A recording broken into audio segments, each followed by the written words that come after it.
Bueno, la Gana Puya es un ritual. Gana significa ofrendas y Puya significa ritual. En el tantrismo había una práctica que se llamaba Gana Chakra y la Gana Chakra implicaba, había que consumir los distintos tipos de carnes y amiritas y pues implicaba todos los gozos de los sentidos como un medio para ir más allá de los gozos al estado de Rigpa. Y también no solo los gozos, sino las cosas que nos repugnaban. Entonces era un medio para ir más allá del dualismo y mantenernos en Rigpa. O sea, el compromiso de hacer la Gana Puya era un compromiso de, a través de enfrentar los dos extremos, de placer y de repulsión, mantenernos en un estado de ecuánime a través de estar en la condición del espejo. Y esta práctica se utiliza para purificar el samaya, que es el compromiso tántrico. Entonces, la Gana Puya es un simulacro de Gana Chakra, porque la Gana Chakra original era una práctica que inclusive tenía unión erótica y el consumo de 5 tipos de carne, 5 néctares, cosas que hoy en día no se pueden aplicar como se aplicaban en aquella época. Entonces, por esto, hacemos Gana Puya y no Gana Chakra. O sea, es un simulacro de Gana Chakra, la Gana Puya.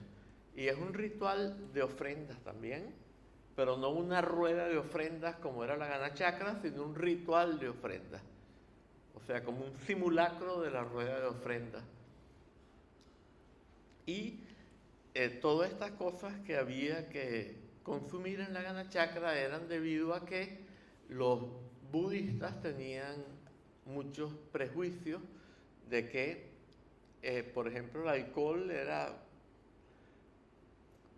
Tanto había rechazo hacia el alcohol que hay una historia entre los Gelugpas, sobre todo, de un monje que va subiendo una cuesta y se encuentra una chica que siempre le había tenido ganas.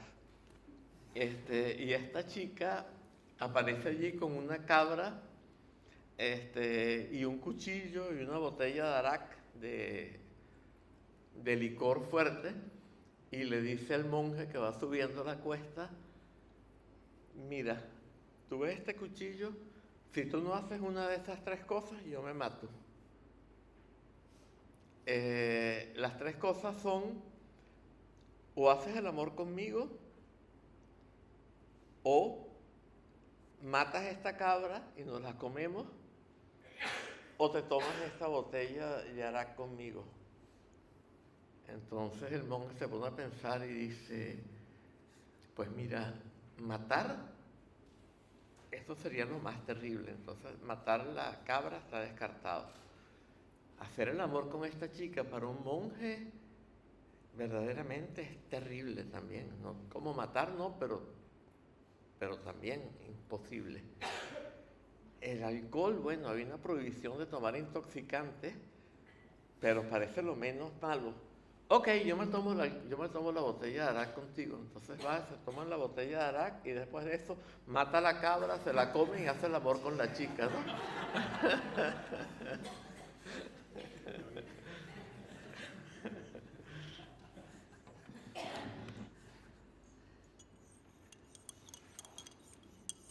Bien, de modo que la Gana Chakra era para ir más allá de este dualismo muy extremo en que habían incurrido los monjes budistas, de que tenían una aversión y una prohibición así de ciertas cosas tan radical, ¿no? Y un deseo de mantener una pureza, lo que ellos consideraban una pureza, etc.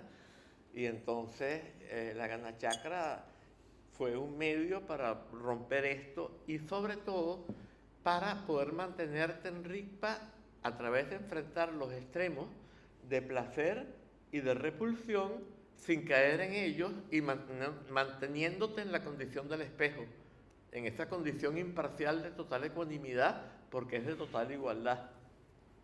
Y el consumir los elementos rituales en ese estado era una cosa que te ayudaba mucho a mantenerlo. Entonces todavía hoy muchos textos hablan de que la Gana Chakra es el medio para poder mantenerse en esa condición en el Mahayoga, por ejemplo. Y en el Anu Yoga, pues también es el mismo principio. ¿Ya? Dzogchen usamos también la Gana Puya, pero como el Dzogchen es el sendero de la liberación espontánea, el principio es un poco diferente, ¿no?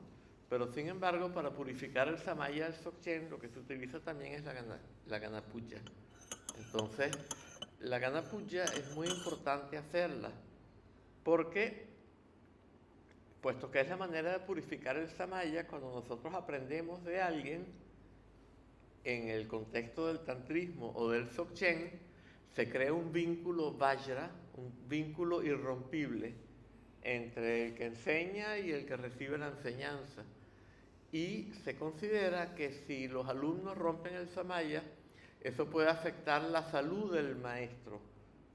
Entonces, y esto parece como una fantasía, pero en las veces que Chogyal Namkhen Norbu tuvo enfermedades graves, acababa de suceder algo con el Samaya con muchos alumnos. Entonces, aunque parezca que es una fantasía y yo no creo en brujas, pues de que vuelan, vuelan, ¿no? No creo en megas, pero de haber las haylas. ¿Sí? Entonces es muy importante hacer la Gana Puya por lo menos 2 veces al mes para purificar el Samaya nuestro, porque si rompemos el Samaya y no lo purificamos, bloqueamos nuestro propio sendero. En este momento no está Chogyal Namkhen Norbu, ya no podemos afectar su salud, pero sí podemos bloquear nuestro propio sendero.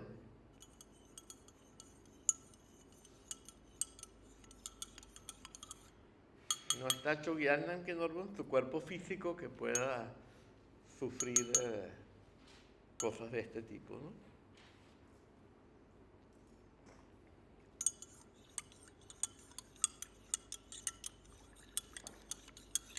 Bueno, entonces en la Gana Puya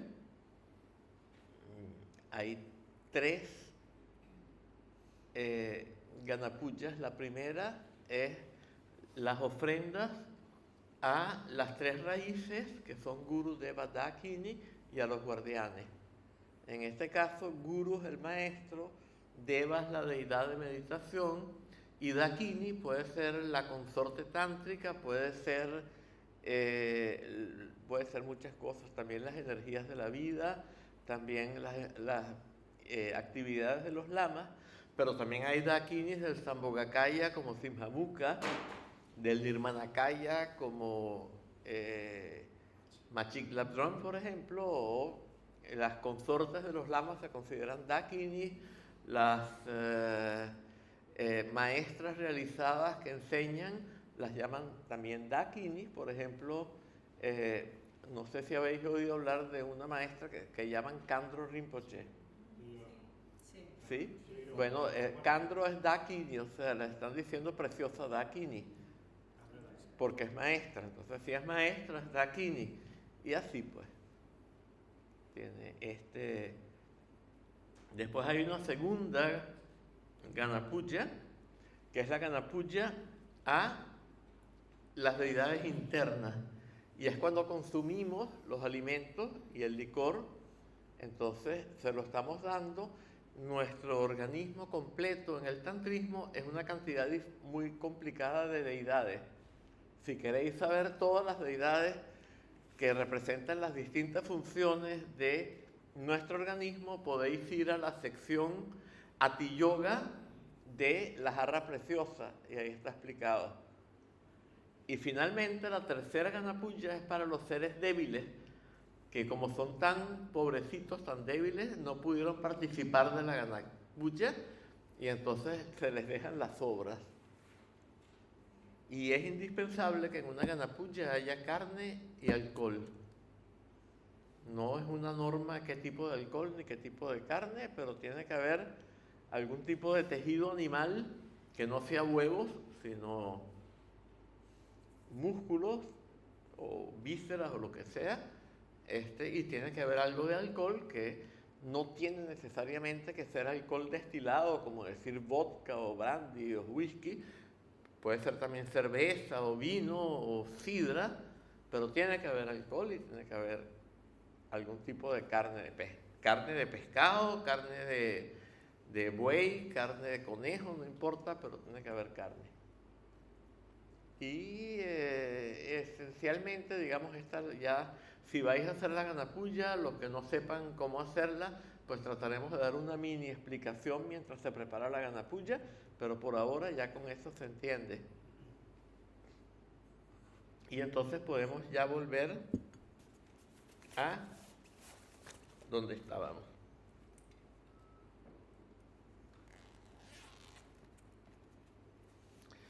Ok, ¿tú tomaste la foto con qué cámara? Con el móvil. Con el tuyo. Sí. Entonces, por favor, si me puedes mandar las que tú tomaste y las que tomó también. ¿Quién fue que los tomó? Laura, con el mismo. Ah, sí, es verdad. Era el mismo, sí, todas están aquí. Sí. Perfecto, con el mismo móvil. Entonces, si puedes mandármelas todas, te lo agradezco. Muy bien. Y otra cosa más, los que hayáis estado en la Casa del Tíbet el jueves por la noche, ya lo dije ayer, y hayáis tomado fotos, por favor enviádmelas, porque vamos a hacer un video, Mauro va a hacer un video con Mark grabó el audio de todo lo que se dijo en la Casa del Tíbet ese día, pero no filmamos. Entonces Mauro va a poner fotos una tras otra mientras suena el audio. Y tenemos apenas como 5 fotos que me las mandó alguien. No recuerdo quién fue. ¿Fuiste tú?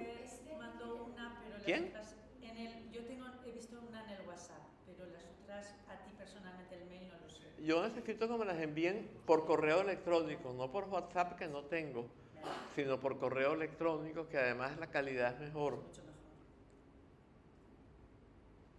¿Quién las mandó? ¿Quién te las mandó a ti? No lo sé. No, en el WhatsApp. Yo tengo una de Esther, bueno, en el WhatsApp hay una de Esther, que está como que hay mucha sombra, no es muy... Pero bueno, sí. Bueno, todos los que tengáis fotos de aquel evento, por favor, enviadlas. Le diré a Esther que te la mande al correo. ¿Ah? Le pongo ahora a Esther que te la mande. Perfecto. Ah, Esther fue la que mandó, a lo mejor son las mismas. Son las mismas, seguro. Sí. No, Esther no estaba ese día. Esther. Estaba en la casa del Tíbet. Sí que ¿Sí estaba? ¿Sí? Sí. Ah, sí, es verdad. Sí. Sí, es verdad, sí. Yo no estuve, pero ella sí. Y ayer también estuvo. El que no estuvo fue el viernes por la noche. Ajá. Sí.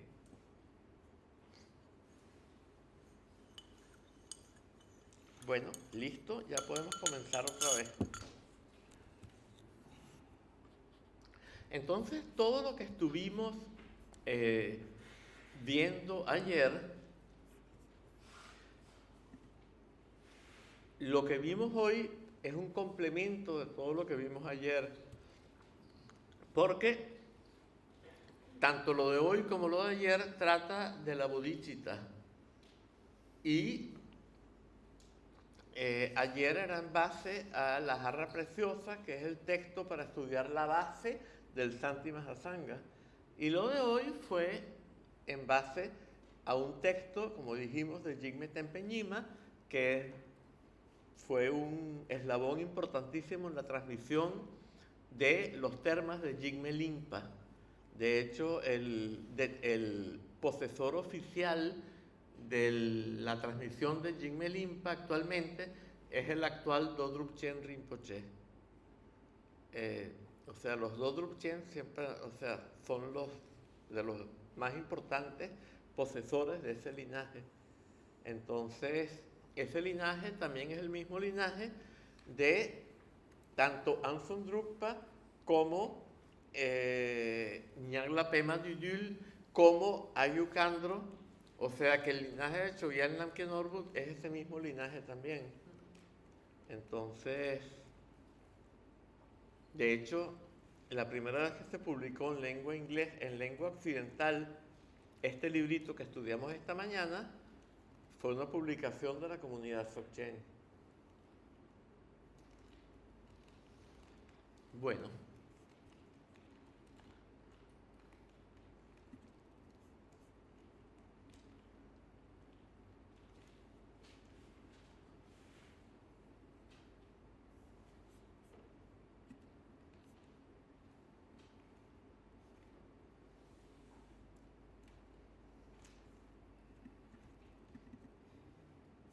Ok.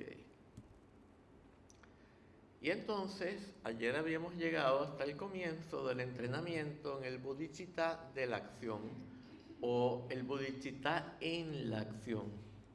También se puede decir que es como traducen al inglés acá.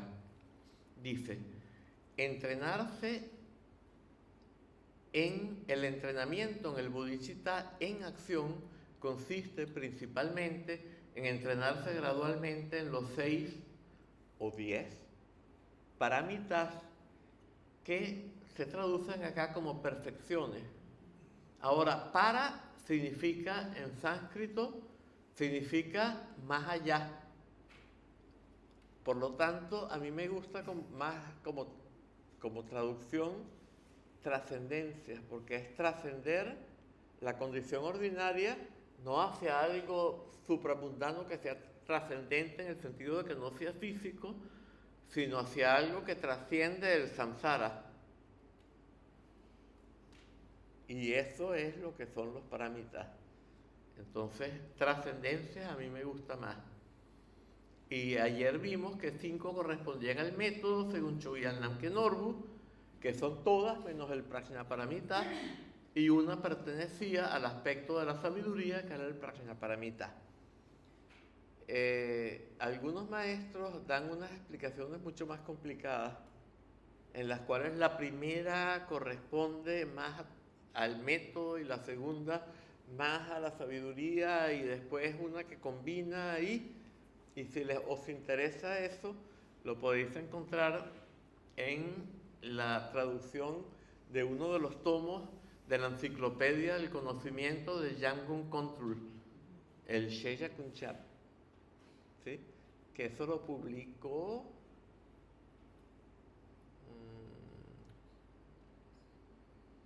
creo que Wisdom, no estoy seguro si es Wisdom Books. Algunos de los tomos estos, un cotraductor fue Helio Guarisco de la comunidad de uno de los tomos, pero donde está explicado lo que yo digo es una mujer de origen anglosajón la que hace la traducción.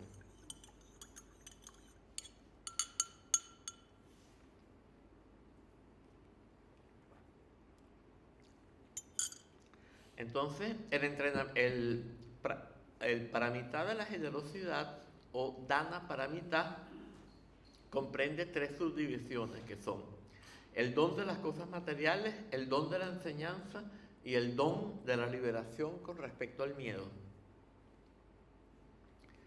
Entonces, el don de las cosas materiales se divide en 3: ofrenda, gran ofrenda y suprema ofrenda. Ofrenda es dar sin ningún apego bienes materiales a la sangha, al maestro, a lo que corresponda. Luego, la gran ofrenda se da como ejemplo el de un bodhisattva que regaló completamente el tesoro de su padre, el rey. Y esto es un poco cómico porque regaló algo que no es suyo, aunque era su patrimonio, era su herencia, él lo iba a recibir, pero todavía era del padre y lo regaló.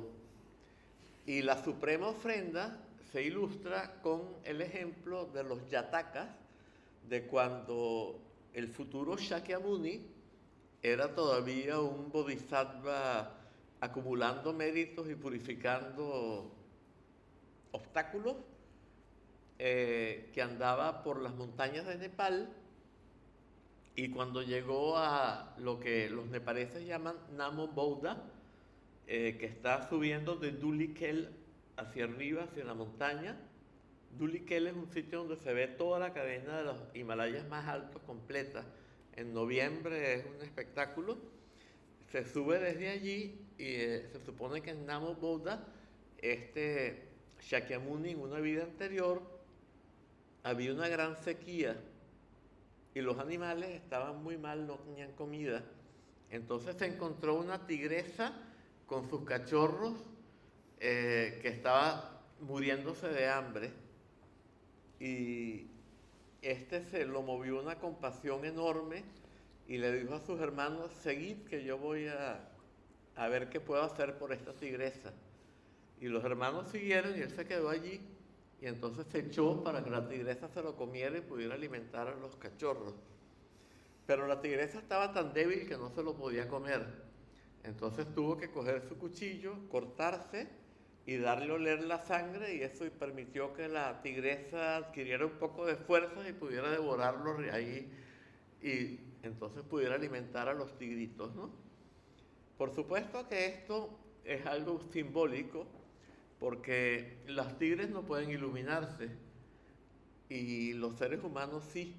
Entonces sacrificar una vida humana para alimentar un tigre es un disparate desde el punto de vista budista, pero como ejemplo tiene un significado verdaderamente supremo: ofrecer la propia existencia incluso para que un animal no muera de hambre y pueda alimentar a sus cachorritos, ¿no?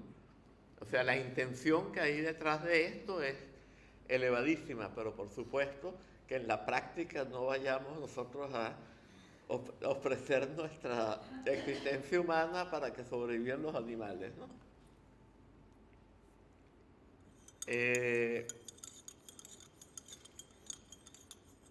También se hacen ofrendas para cuando uno va a recibir enseñanza. Entonces se dice que cuando uno va a recibir enseñanza hay 3 tipos de ofrendas que se pueden hacer a los maestros, y una de ellas, la más baja, se supone que es ofrecer dinero o bienes materiales. La media es ofrecer el propio trabajo, que se considera mucho más valioso. Y la suprema es ofrecer la práctica, o sea, hacer la práctica de lo que le han enseñado a uno bien hecha, y esa es la suprema ofrenda. Y en este respecto hay un cuento de Chatral Rinpoche, un señor que incidentalmente hacía su dinero con el narcotráfico, pero eso no es el aspecto relevante, ¿no? El aspecto relevante es que tenía mucho dinero. Y entonces fue donde Chatral Rinpoche y le dijo: Rinpoche, yo verdaderamente quiero muchísimo las enseñanzas con consorte, estas enseñanzas para tener la relación con la Karma Mudra, o en el caso de la mujer con el Karma Mudra, y de esta manera realizarme a través del tantrismo. Entonces Chatral Rinpoche le ofreció $50,000, ¿no? Y Chatral Rinpoche le dijo: mira, la gente de la capacidad inferior ofrece su dinero, la gente de la capacidad media o bienes materiales, la gente de la capacidad media, como ya dijimos, ofrece su trabajo.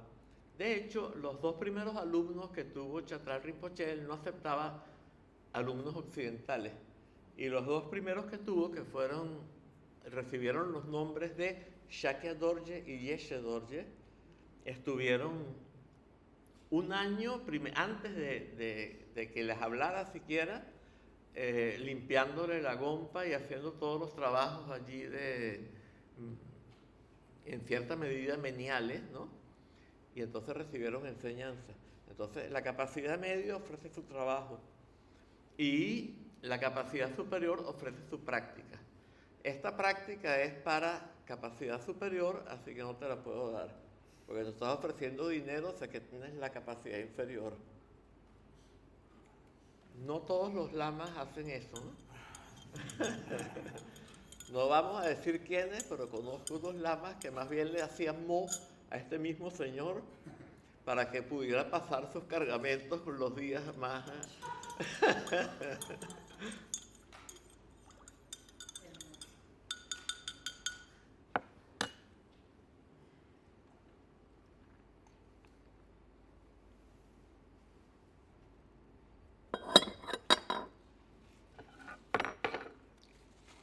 Bien.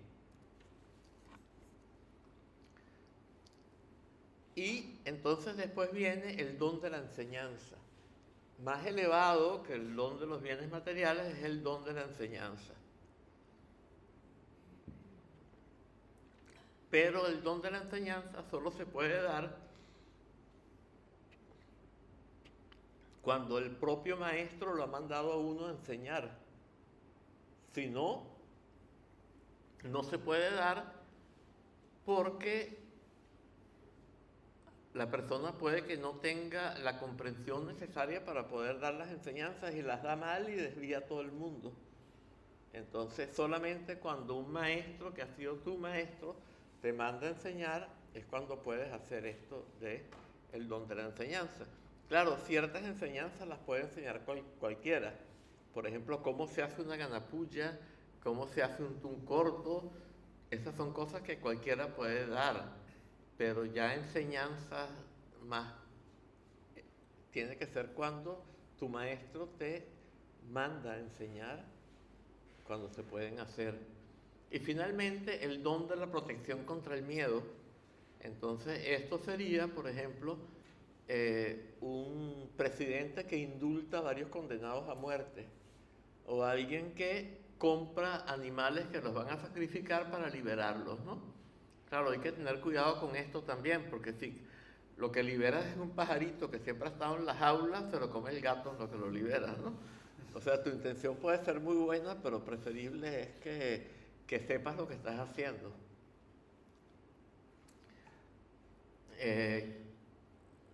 Donde Chatral Rinpoche justamente muchas veces compraba peces y los liberaba en los ríos. Y cuando Chogyal Namkhen Norbu fue a Maratika, la cueva donde Padmasambhava y Mandarava obtuvieron el siddhi que se llama de la inmortalidad, pero que tiene que ver más con la larga vida, que fue donde él recibió el terma de Mandarava. Allí iban por el camino y compraron muchas gallinas y las soltaron. Entonces esas gallinas, parece que una los seguía. Él los siguió y entonces fue con ellos, y todos los días en la cueva, cuando Rinpoche empezaba la enseñanza, empezaba y ponía un huevo. Bueno, esto tampoco es muy relevante que digamos. Es divertido. ¿Ah? Divertido, pero... Sí. Entonces, por último, la forma de practicar la esencia de la generosidad. En base a las instrucciones sobre el Che que se practican en la comunidad Dzogchen, deberíamos practicar tanto como sea posible el visualizar la ofrenda de nuestro cuerpo, principalmente para los huéspedes que ocasionan obstáculos con los cuales hemos incurrido en una deuda kármica, o bien visualizando a todos los seres que viven en el agua y todas las entidades que causan obstáculos y con las cuales hemos incurrido en una deuda kármica, pronunciamos la ofrenda de agua inagotable, potenciándola simplemente con la esencia de todos los mantras, o Mahum, o bien Nama Sarva Tathagata Avalokite Om Sambhara Hum. O bien concentrándonos principalmente en los seres huéspedes que ocasionan obstáculos y con quienes hemos incurrido en una deuda kármica, y también los seres del bardo, podemos practicar la ofrenda quemada, o sea, como el sang, pues. Sang o sang con serquiem.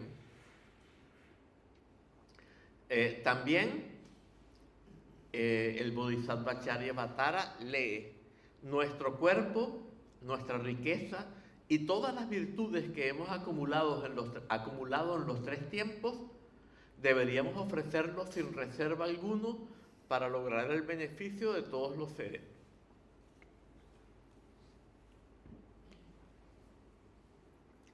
Más aún, otro texto. El paramita de la generosidad, Dana Paramita, se dice que consiste en dar con una mente generosa a todos los seres todas las cosas materiales, incluyendo el fruto. Así pues, está basado en la mente, pero el fruto no lo podemos dar, porque el Buda dijo, yo os doy el sendero, pero no puedo daros el fruto. ¿Será el fruto prohibido? No, en serio, lo que quiere decir es dar todo lo necesario, y si estamos autorizados para dar enseñanzas, incluso dar las enseñanzas para que se pueda obtener el fruto. Y luego dice un comentario que se llama la gota de néctar: a todos los seres importantes o sin importancia, supuestamente sin importancia, ricos o pobres, deberíamos darle a nuestro cuerpo riqueza y todas las otras cosas materiales que poseemos junto con el fruto de estos hechos. Entonces acá el fruto, ¿qué significa? Significa que cuando yo doy algo, yo espero recibir algo a cambio. Entonces, si yo ofrezco la suprema ofrenda o la ofrenda intermedia o la pequeña ofrenda, cualquier ofrenda que yo dé, yo lo hago con el objetivo de obtener un fruto kármico a mi vez. Entonces yo no solo ofrezco las ofrendas, sino también el fruto kármico de las ofrendas se lo ofrezco a los mismos seres. De modo que yo no me quedo con nada. Este es un poco el principio. Resumiendo, ¿sería ofrecer los méritos? ¿Cómo? Resumiendo, ¿sería ofrecer los méritos? Es que como has... Sí, o sea, ofrendar también aquello que tú se supone que podrías recibir a cambio de la ofrenda que has hecho. También eso lo das, o sea, no te quedas con nada.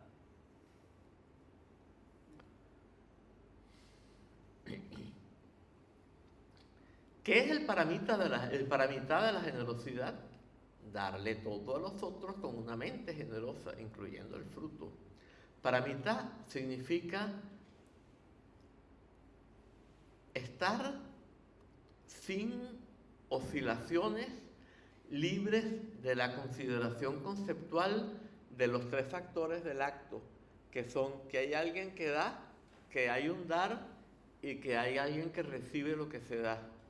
Entonces, esto se llama acción y fruto de la acción libre del Trimandala, de el Korsum en tibetano, o sea, de lo que yo traduzco como triple estructura direccional de pensamiento. La idea de que hay alguien que está dando, hay un dar y hay alguien a quien se le da. Entonces, si tú lo das sin eso, los méritos que acumulas son supremos. ¿Por qué? Porque estás en Rigpa, estás en un estado como aquel de contemplación, como aquel que, según Shakyamuni, lo que tarda una hormiga en subir de la base a la punta de la nariz, en ese estado acumulas mucho más méritos y purificas mucho más karma que en no sé cuántos kalpas de hacer todas las ofrendas posibles. De manera que cuando se hace una ofrenda de ese tipo, de hecho todos los paramitas deberían aplicarse de esa misma manera. Porque de otra manera yo tengo el concepto de que yo estoy dando. Y entonces no, es casi inevitable que yo tenga la idea de que yo estoy dando. ¿Sí? De que yo estoy haciendo algo bueno. Pero que es mejor saber lo que haces que tener la ignorancia de no saber lo que haces. Se dice que para acumular, para que esto funcione como paramitas, tienes que hacerlo como parte de los paramitas, sabiendo que estás haciéndolo en el contexto de los paramitas, pero al mismo tiempo, para que alcance su poder supremo, habría que hacerlo más allá de estos tres. Se llama acción y fruto de la acción libre de las tres ruedas, literalmente, Kor, rueda, Sum, tres. Acción y fruto de la acción libre de las tres ruedas, o sea, de la triple estructura direccional de pensamiento. y sería, por ejemplo, un medio hábil decir, lo hago y también ofrezco los méritos de eso. Ya está. Bueno, Sí, pero si tú lo haces con la intención y pensando en que ofreces los méritos, ya estás haciéndolo con la triple estructura direccional de pensamiento. eso que no es tan fácil. Entonces hay niveles, digamos el nivel supremo es cuando lo logras hacer libre de las 3 ruedas o de las 3 mandalas o del triple mandala, o sea, de la triple estructura direccional de pensamiento. Y allí no tienes, eso es lo que los taoístas y los budistas zen llaman Wu Wei o Wei Wu Wei, no acción o acción a través de la no acción. Y en el Dzogchen se puede decir Zepa, se puede decir Lundrup, hay varias palabras que también se utilizan para explicar esto, para expresar esto. Ahora viene entrenamiento en el paramita de la disciplina. Aquí la traducción dice moralidad, pero es que en Occidente los que nos hemos educado, por ejemplo en la Iglesia Católica, cuando se nos dice moralidad, nos viene una sensación así como que, ¿no? El pecado original y la moralidad, y muchos hemos reaccionado un poco en contra de este tipo de visión, y entonces a lo mejor esa palabra no le suena bien a mucha gente. Disciplina me parece a mí mejor, porque es shila. Y shila es la disciplina que hay que tener para poder cumplir bien los votos de un practicante del Hinayana, o el entrenamiento de un practicante del Mahayana, o el samaya de un practicante tántrico, si nos vamos tan allá, o incluso el samaya que no es samaya del Dzogchen. Entonces, La ética no podría funcionar. ¿quién? Ética. ¿Perdón? Ética. ¿Por qué no? Podría ser ética, pero ética tiene otras implicaciones. Disciplina a mí me gusta. Sí, está bien disciplina. Sí. A veces también se utiliza eso. pero está relacionada con las creencias al final, ¿no? Pues está relacionado con las creencias, porque si tú lo haces en el contexto de una práctica budista, estás dando por sentado los principios del budismo. ¿Y por qué lo estás haciendo? Estás haciéndolo en base a cumplir con principios del budismo.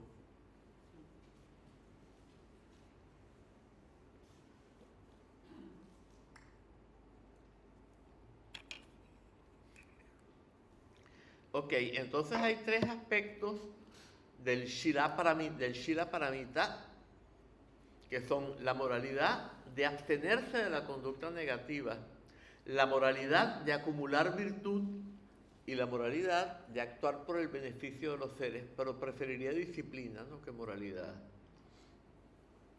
La disciplina de abstenerse de la conducta negativa. La disciplina de abstenerse de la conducta negativa consiste en reflexionar sobre los graves resultados de violar la disciplina y, consecuentemente, en abstenerse de realizar cualquier acción negativa, bien sea en el plano físico, en el plano verbal o en el plano mental, como si fuera un veneno, y en controlar plenamente el cuerpo, la voz y la mente.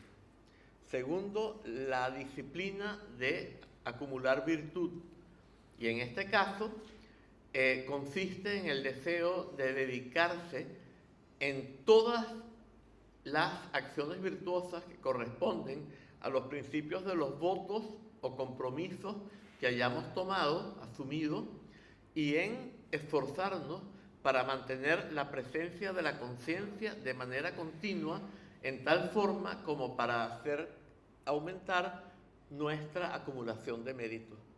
Entonces hay que recordar lo que explicamos en la Casa del Tíbet sobre lo que eran presencia y conciencia. Si puedo pasar de explicarlo, pues mejor. Es que hay gente que a lo mejor no estuvo. Bueno, el ejemplo que da Rinpoche es el de una dama que tiene una copa de veneno enfrente. Y entonces hay dos maneras como se puede tomar el veneno. Una es por falta de conciencia, que es no saber que el veneno es veneno. O sea, no saber qué es lo que no se debe hacer debido a que tiene consecuencias negativas. Todo lo que evitamos es lo que tiene consecuencias negativas. No conocer las consecuencias negativas de los actos y hacerlo porque no conocemos sus consecuencias sería hacerlo por falta de conciencia. Y por falta de presencia sería que aunque sepamos perfectamente que eso es negativo, de todas maneras nos distraemos y nos lo tomamos distraídamente. Entonces, por ejemplo, una persona que sabe que lo que tiene es veneno enfrente, pero se pone a hacer otra cosa, hablar, tratando de convencer a la audiencia de algo y se vuelca tanto fuera de sí que cuando se le seca la garganta ve el primer líquido que tiene cerca y se lo bebe rápido para seguir hablando y después de que se lo bebió es que dice, ¿no? No tan rápido, ¿no? Pero puede ser muy rápido, según el veneno que sea. Luego, la disciplina de acumular virtudes, ¿no? Esto ya lo explicamos, ¿no? Y creo que eso es lo que acabamos de explicar, ¿no? Sí. Y por último, la disciplina de actuar por el beneficio de otros. Y esto significa que cuando todo el autointerés se ha agotado, ayudar a los otros acerca de las 4 actitudes que atraen discípulos. Sin embargo, puesto que esto es difícil para los principiantes, deberíamos reemplazarlo con el compromiso de estabilizar la presencia del principio de los 3 fundamentos sacros en cualquier práctica que realicemos. ¿Todos sabemos cuáles son los 3 fundamentos sacros? En toda práctica tiene que haber 3 elementos. El primero es refugio y bodhicitta. El segundo es la contemplación, la práctica principal. Y el tercero es la ofrenda de méritos. Entonces, en cualquier práctica que hagamos, que no falten esos principios.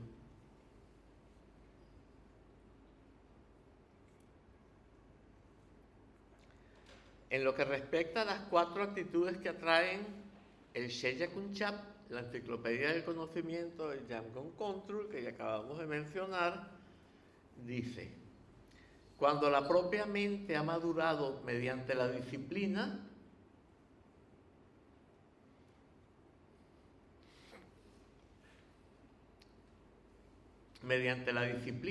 que reúne virtud, uno debería dedicarse a la disciplina que actúa por el beneficio de otros mediante las 4 actitudes que atraen y que son ofrecer, hablar amablemente, adaptarse a las condiciones de los discípulos y actuar congruentemente con lo que uno enseña. Entonces, por ejemplo, cuando uno enseña la presencia de la conciencia y se deja la gorra, eso no es correcto. O cuando, que uno la contradiga con sus actos, cualquier cosa que está enseñando, ¿no?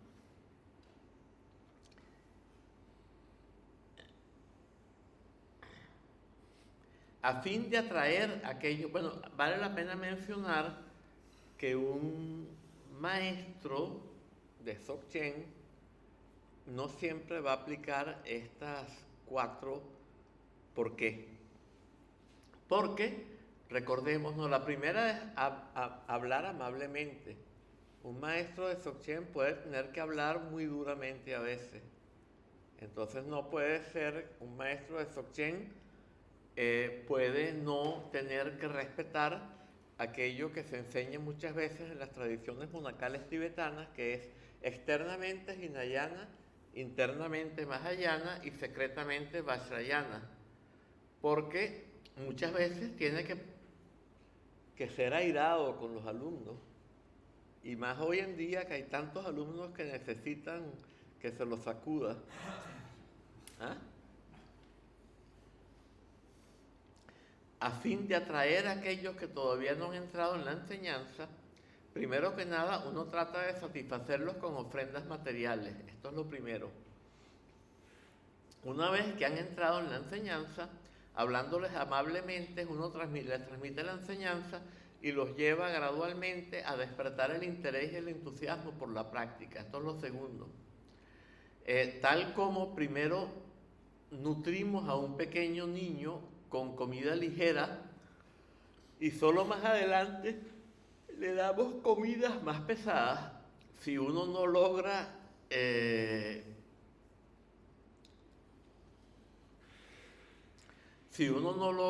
hacer que los discípulos maduren mediante una sola enseñanza, entonces uno hace que ellos se dediquen a enseñanzas que correspondan a su capacidad. Esto es lo tercero.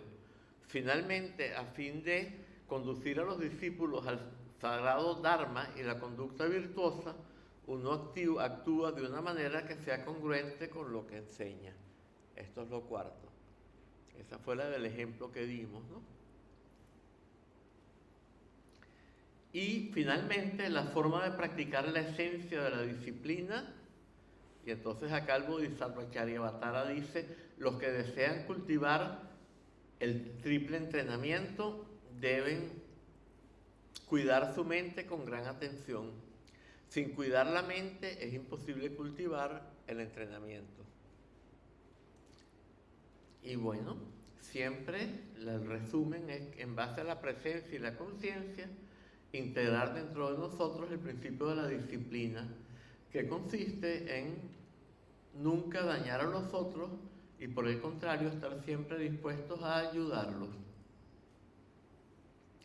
sabiendo judiciosamente qué implementar y qué evitar para poder hacerlo de la manera correcta. Después viene el entrenamiento en el paramita de la paciencia, que sería mejor forbearance, que dijimos que se traducía como tolerancia. El paramita de la tolerancia, o Kshanti paramita, comprende tres subdivisiones. La tolerancia de soportar el mal que recibimos a cambio de bien. La paciencia de soportar dificultades por la enseñanza. Y la paciencia de no tener miedo cuando enfrentamos el sentido profundo.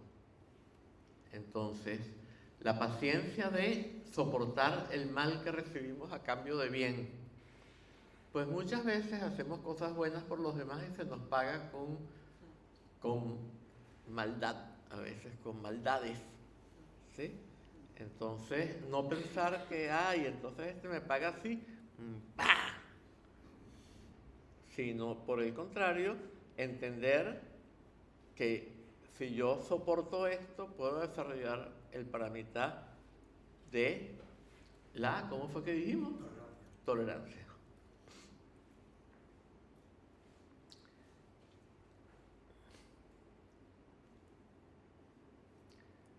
Y entonces el Bodhisattva Charyavatara dice, todos los buenos actos, tales como actos de generosidad, ofrendas a los budas, etcétera, acumulados por 1000 kalpas, se destruyen en un solo instante de ira. Entonces Chogyal Namkyal da un ejemplo allí, que siempre me pareció bastante raro, pero es bien interesante. Es un monje que en el Tíbet los techos de las casas y de los monasterios eran de tierra, porque en el Tíbet llovía muy poco. Entonces, cuando caía un poquito de lluvia, había que subir y con un pilón, se dice, pilón, con un mazo, pero así.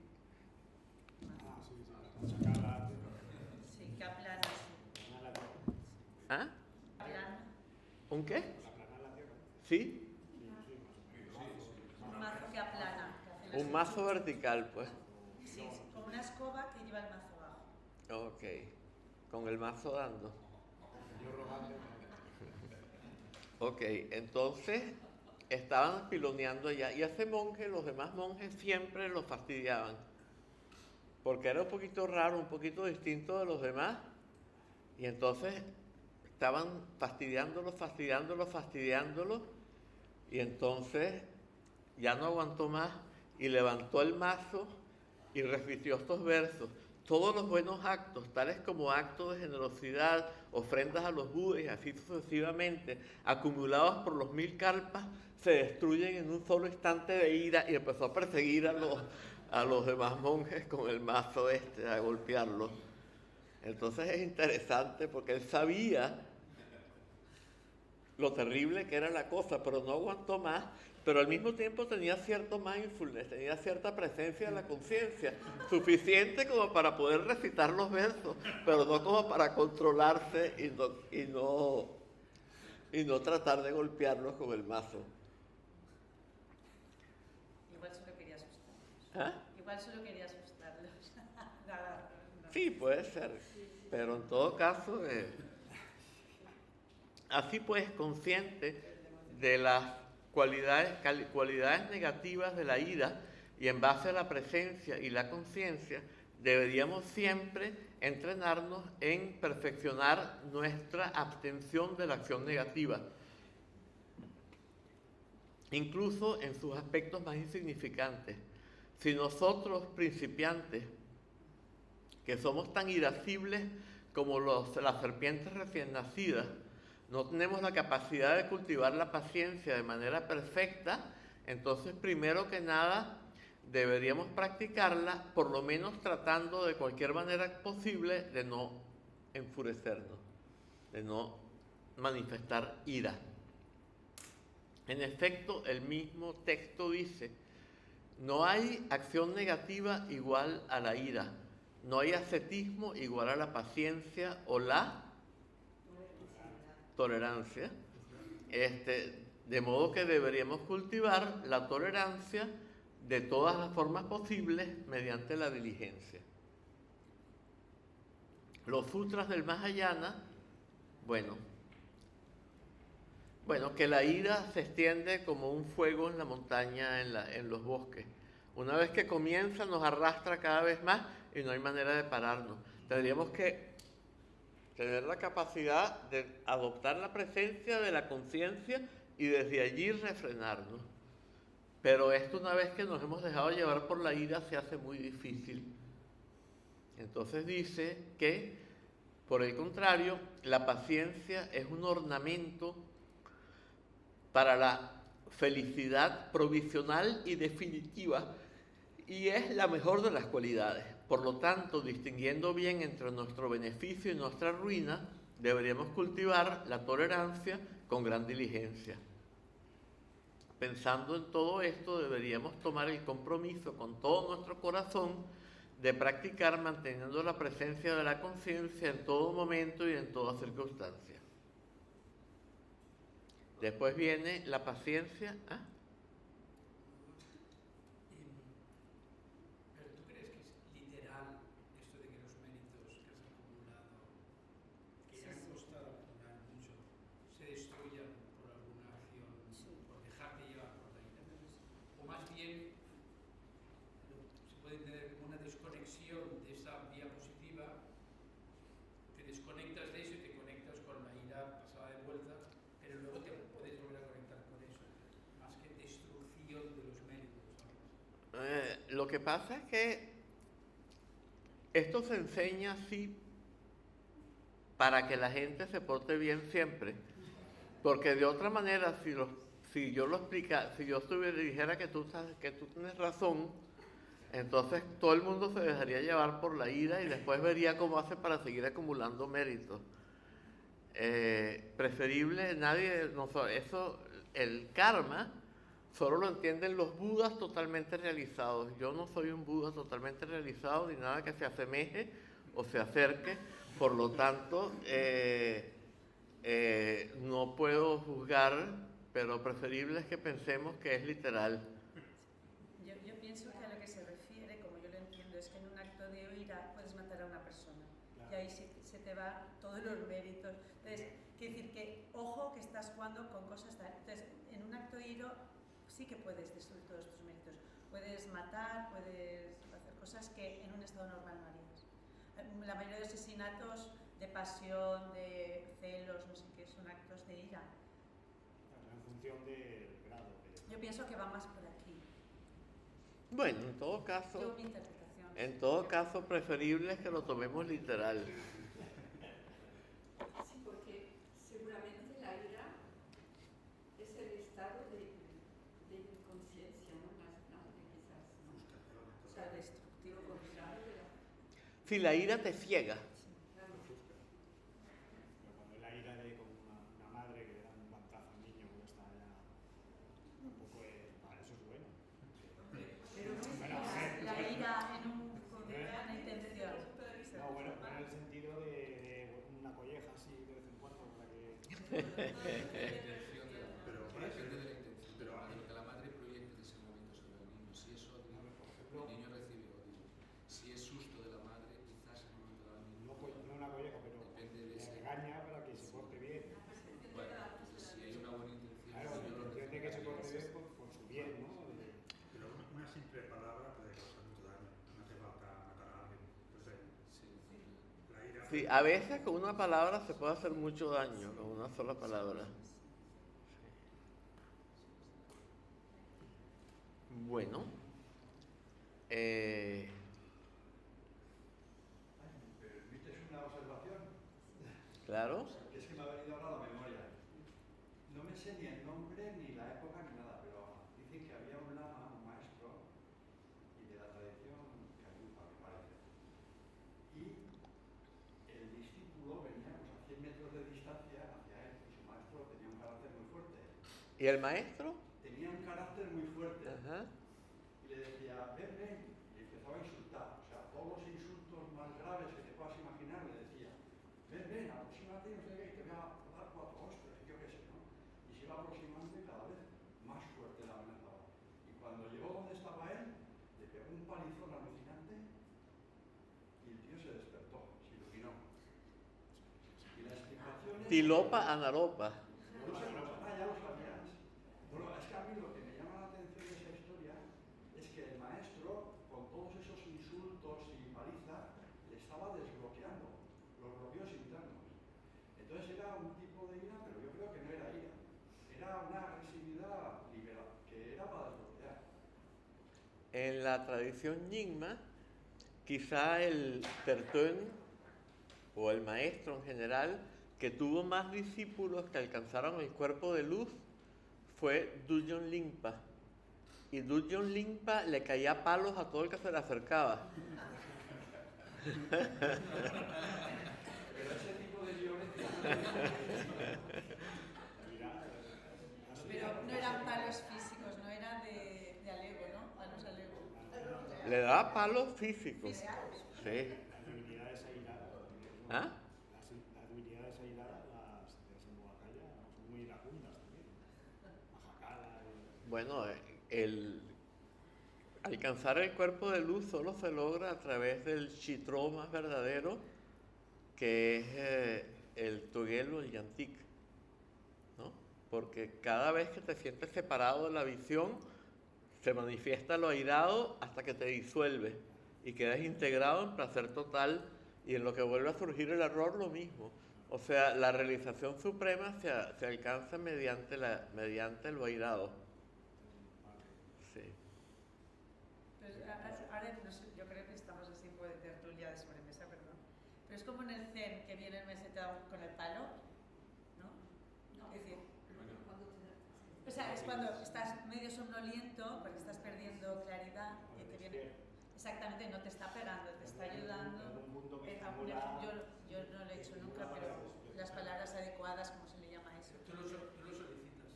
Sí, lo puedes llamar, sí. No, pero depende. Por ejemplo, había un maestro que se llamaba Chushi y él siempre, su enseñanza era... ¿Sí?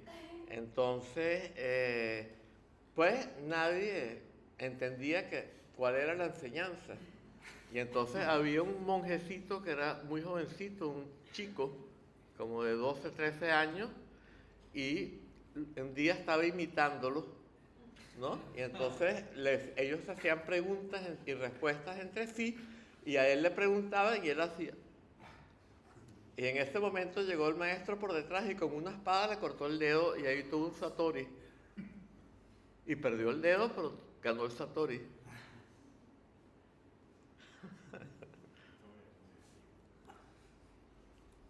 Ok. Entonces todo depende, ¿no? O sea, pero la ira que enceguece, eso no es ira enceguecedora, eso lo que es medios hábiles. Pero medios hábiles que tienen también que ver con una disposición airada innata en el individuo, porque no todo maestro se manifiesta igual. De hecho, el tulku de Dudjom Limpa fue el Dudjom Rinpoche, que fue de que yo fui alumno, y él era todo lo contrario, y entonces decían que él se había vuelto, que en esa vida él era un caballero súper amable, por lo exageradamente contrario que había sido el anterior. Y sí, era muy como una madre, así un poco. Ok.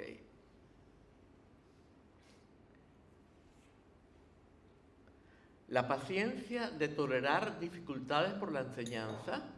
Eso es, por ejemplo, cuando tú agarras y te vas a retiro y a lo mejor hay inundaciones y tienes que saltar ríos, que si te resbalas te caes y te mueres, y sin embargo lo haces porque verdaderamente estás esforzándote y arriesgándote por aplicar la enseñanza. Y finalmente, la paciencia de no asustarse ante el sentido profundo. Cuando el Buda Shakyamuni enseñó a los Shravakas, él sabía, los Shravakas sufren de pánico. ¿Qué significa pánico? Un terror irracional ante pan, que significa totalidad en griego, ¿verdad? Entonces, ¿qué quiere decir? Ante la vacuidad. Porque cuando ves la totalidad te das cuenta de que todo lo que antes habías visto como separado no existe. Lo único que hay es esa verdadera condición que está libre de distinciones y de todo. Y por eso el Buda no le enseñó la vacuidad completa a los Shravakas, sino una vacuidad parcial. Le dijo que los entes compuestos estaban compuestos de partículas que existían de manera absoluta, pero que ellos no eran más que agregados de partículas y por lo tanto no tenían autoexistencia absoluta ni nada por el estilo, por ser meras aglomeraciones de partículas, y la corriente mental, una sucesión de instantes, pero cada instante era absolutamente verdadero. Entonces enseñó una vacuidad parcial, porque de otra manera se habrían asustado y habrían salido corriendo y no habrían avanzado en la enseñanza. Y él prefirió que avanzaran, aunque fuera hasta el punto en que podían, y después ya se vería, ¿no? Y a su vez, los del Mahayana les dio las enseñanzas de la vacuidad total, porque sí tenían esa capacidad de enfrentar la vacuidad y no asustarse.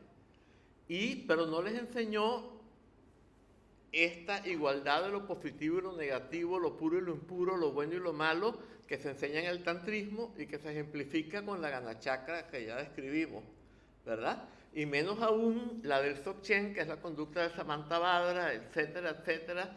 Entonces, a cada tipo de personas le va enseñando lo que le corresponde. Pero lo ideal es que aquello que podría asustarlo a uno no se entrene para poder afrontarlo sin asustarse.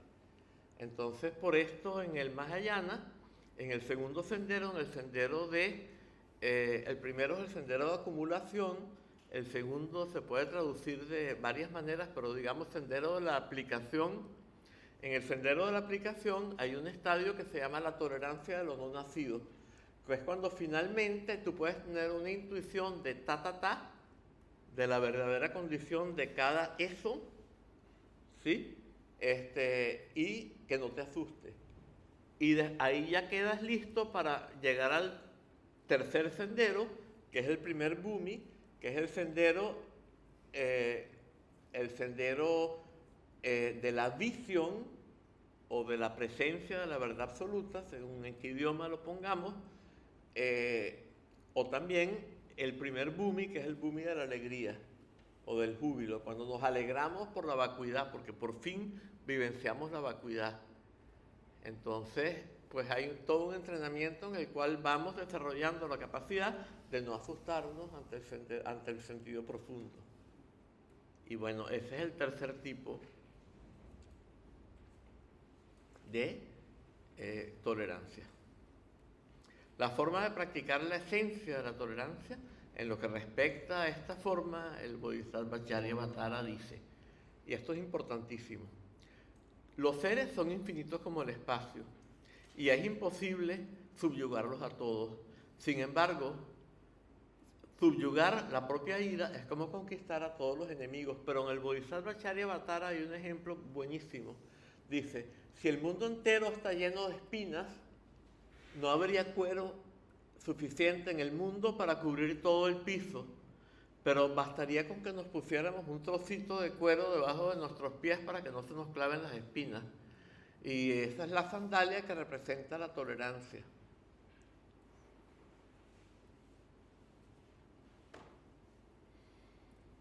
Bueno, entrenamiento en el paramita de la perseverancia ahora. Y entonces también hay tres aquí. Este es el Virya Paramita. Virya, la raíz de Virya es la raíz de heroísmo. Virya es heroísmo. Un vir es un héroe.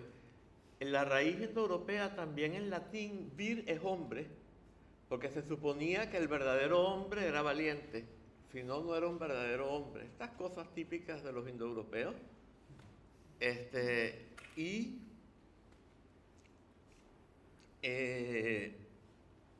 Por eso la raíz viene siendo la misma que la de héroe en sánscrito, ¿no? De viril, claro, viene de allí, la virilidad. Entonces, se dice que hay tres. Primera, perseverancia, que es como una armadura, que es conseguir el ejemplo de los maestros del pasado que se esforzaron sin egoísmo y estaban dispuestos a sufrir cualquiera dificultades a fin de estudiar, reflejar y meditar. Así pues, sin perder un tiempo precioso rindiéndose ante la flojera, ante la pereza, que deriva de la baja autoestima y del desgano, por medio de la presencia estable de la conciencia, deberíamos dedicarnos fervientemente a todo lo que sea necesario en el momento, formulando el pensamiento. Si las emanaciones de los Budas y los Bodhisattvas tuvieron que soportar durezas y persistir con diligencia, ¿por qué no yo? Siguiente, perseverancia en la aplicación. Y esto significa siempre estar vívidamente consciente del sentido de la naturaleza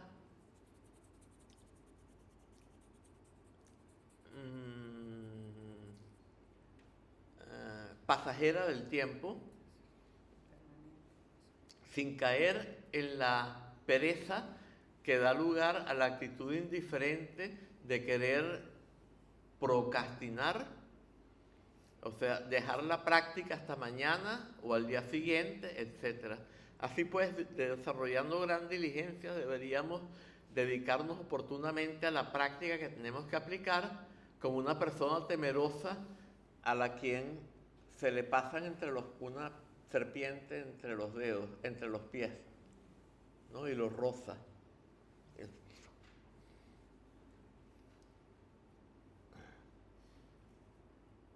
Así pues, ok.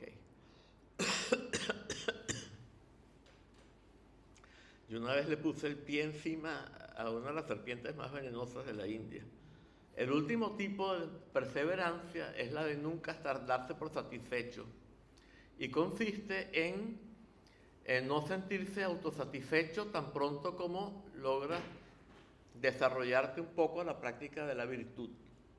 Y entonces, por el contrario, deberías abandonar totalmente las distracciones, las acciones distrayentes sin sentido ocasionadas por la pereza y el apego a los malos actos y desarrollar gran diligencia para dedicarte a lo que sea necesario en el momento.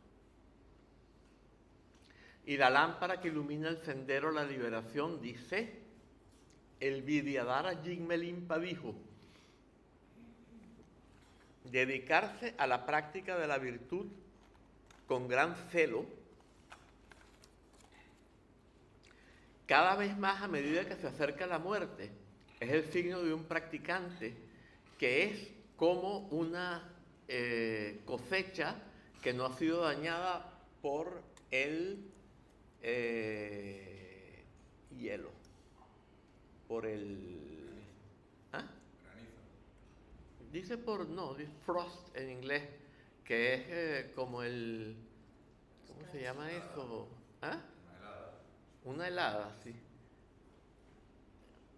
Escarcha o helada, pero helada es más correcto porque escarcha es como muy suavecito, unas gotitas apenas de rocío que se congelaron.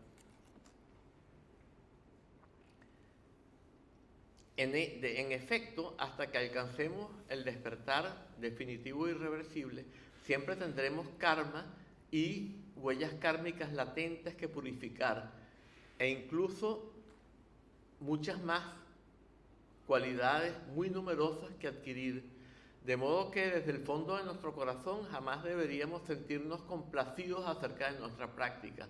Jigme Limpa dijo,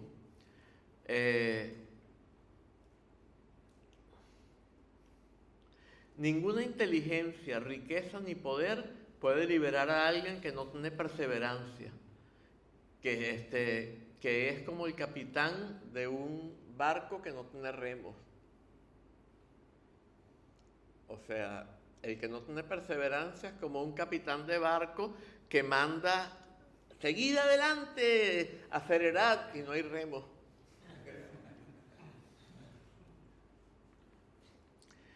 Por lo tanto, debemos moderar cuánto comemos, regular cuánto dormimos y mantener el estado de presencia sin distraernos, con una perseverancia que no sea ni demasiado rígida ni demasiado relajada, como cuando se tira de la cuerda de un arco, que hay que llevarla hasta el punto justo para que la flecha no caiga muy cerca ni se rompa el arco, se rompa la cuerda o el arco. Los que practican solo esporádicamente, cuando encuentran algún tiempo, nunca llegarán a parte alguna. La forma de practicar la esencia de la perseverancia, Bodhisattvacharya Vatara, con el barco del cuerpo humano cruza el gran río del sufrimiento, puesto que en el futuro será difícil volver a obtener este bote. Este no es el momento de quedarte dormido, estúpido. Entrenándote correctamente, entrenando tu mente correctamente en el sentido expresado por estos versos, debemos constantemente azotar la alerta con la fusta de la presencia y la conciencia de la impermanencia. Ahora viene entrenamiento en la paramita de la estabilidad meditativa. La estabilidad meditativa de los principiantes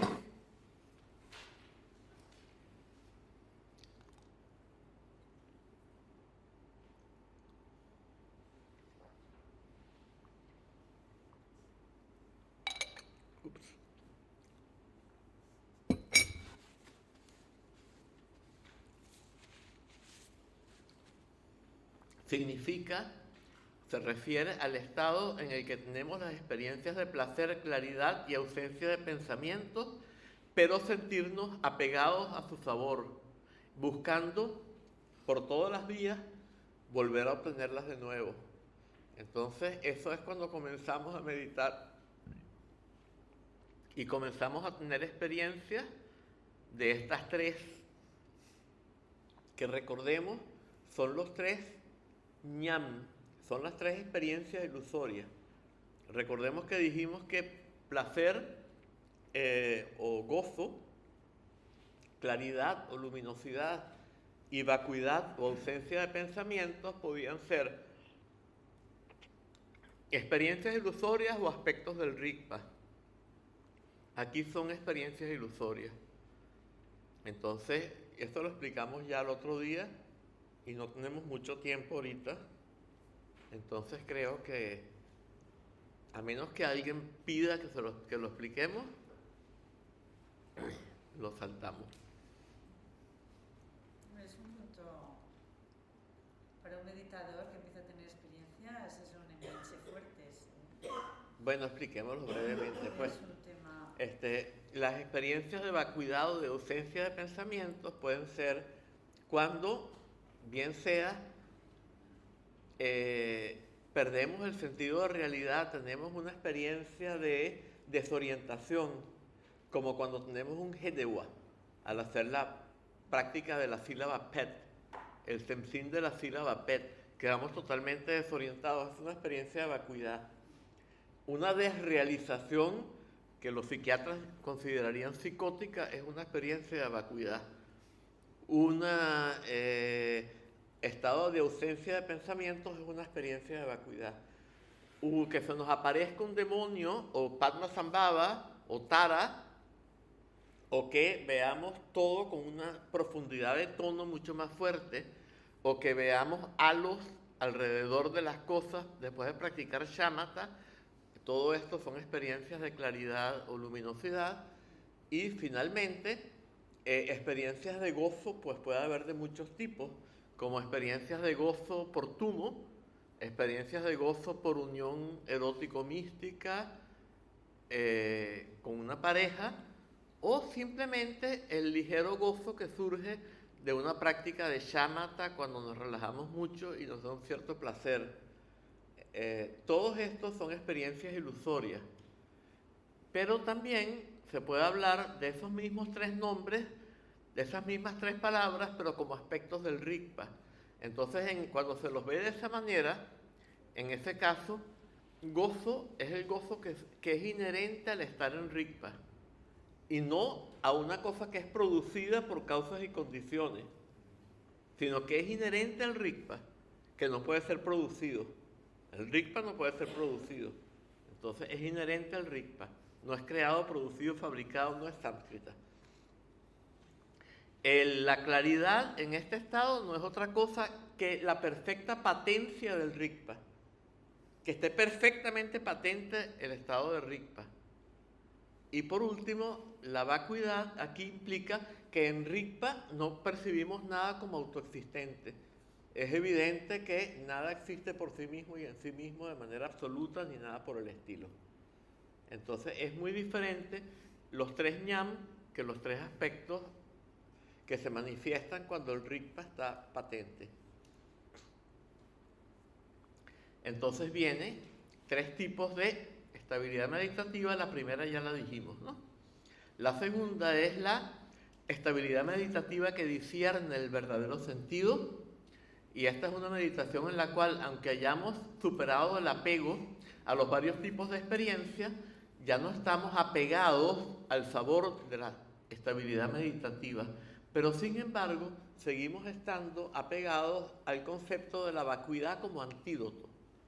O sea, en la comunidad Dzogchen, basándonos en las enseñanzas de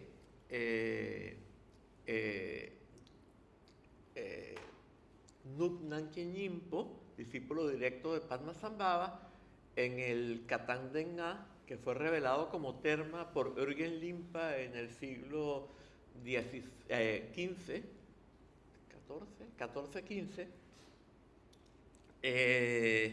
o el Samten Migdron, escrito por Dubchen Sangye Yeshe, y que ha estado en existencia, no es un terma, sino que desde la época de Padmasambhava ha estado entre los libros tibetanos.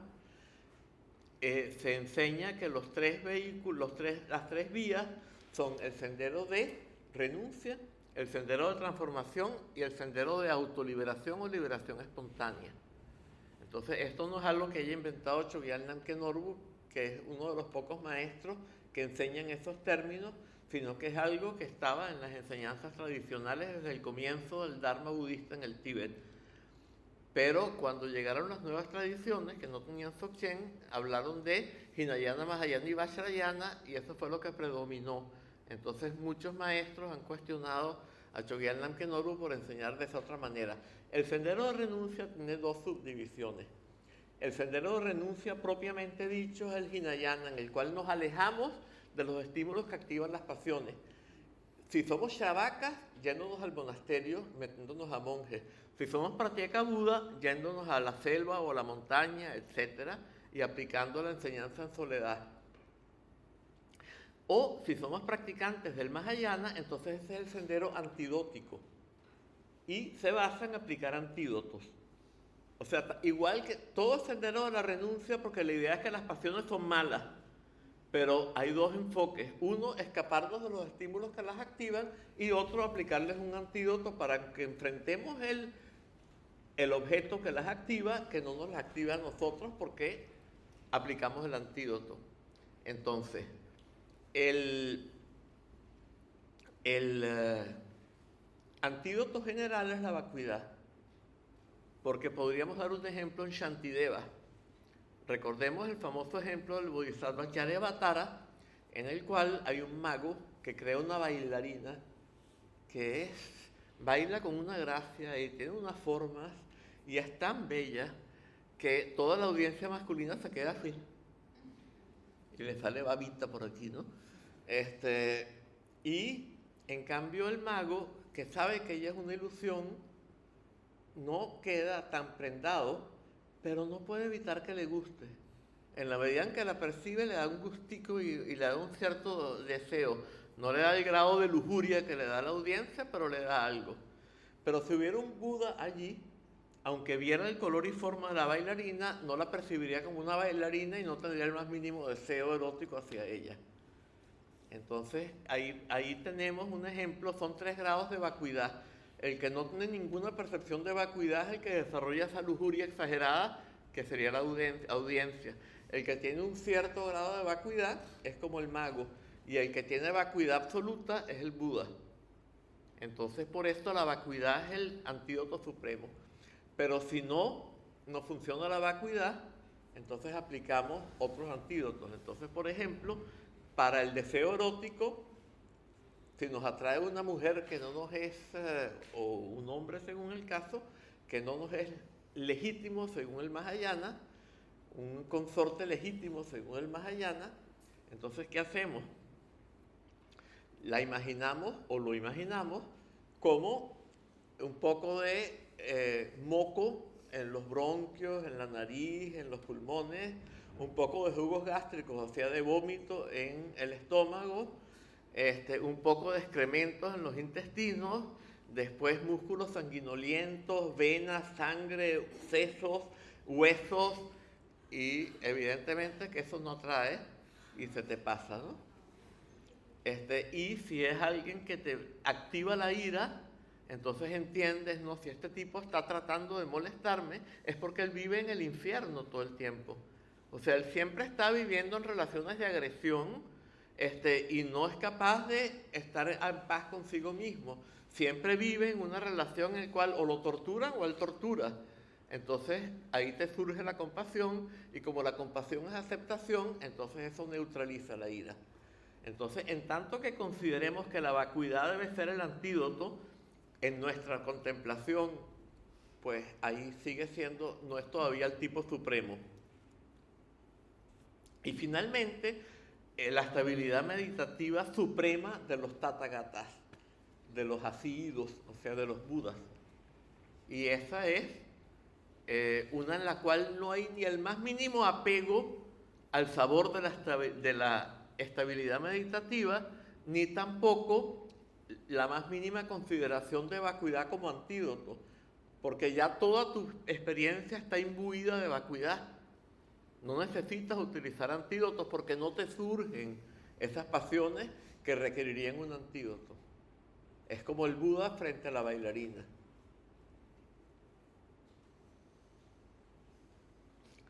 Entonces la lámpara que ilumina el sendero a la liberación dice: cada vez que practiques la estabilidad meditativa es muy importante aplicar la posición de Vairochana con las 7 características,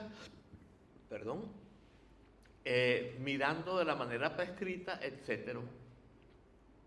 En efecto, se dice, si el cuerpo está recto, los canales están rectos. Si los canales están rectos, el prana está recto. Si el prana está recto, la mente está recta. Así pues, sin reclinarnos ni recostarnos de nada, en Nepal yo tenía una tablita en la cual me recostaba y miraba al cielo. Así que muy mal. Así pues, manteniendo tu cuerpo erecto y sin pensar en nada, relájate en ecuanimidad, en una condición de no aferrarte a nada con conceptos. Esta es la esencia del dhyana paramita. En todos los textos de Sutra y Tantra se enseña, antes que nada, la práctica del estado calmo o de Shinei.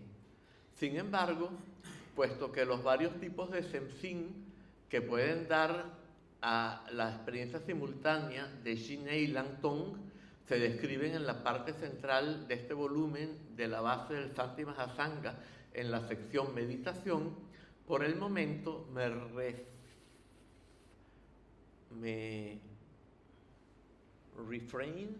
abstendré de tratar la meditación Shinei. 3 prácticas secundarias para desarrollar la estabilidad meditativa. En algunas otras tradiciones, estas son prácticas más del bodhicitta, de la intención, que del bodhicitta de la acción. Pero en el Santi Mahasanga, basándonos en una tradición Nyingma, entonces son parte de la estabilidad meditativa, o sea, del dhyana paramita. Y entonces acá dice, las 3 son la igualdad de sí mismo y los otros. Y entonces cita al Bodhisattva Charyavatara: antes que nada debemos dedicarnos con gran compromiso a la igualdad de sí mismo y los otros, puesto que todos son iguales en relación a la felicidad y el sufrimiento, o sea, todos los seres desean la felicidad y quieren evitar el sufrimiento, deberíamos cuidar por los otros tanto como lo hacemos por nosotros mismos. O sea, identificándonos con ellos, viendo que tienen los mismos deseos que nosotros, trabajamos por el bien de todos.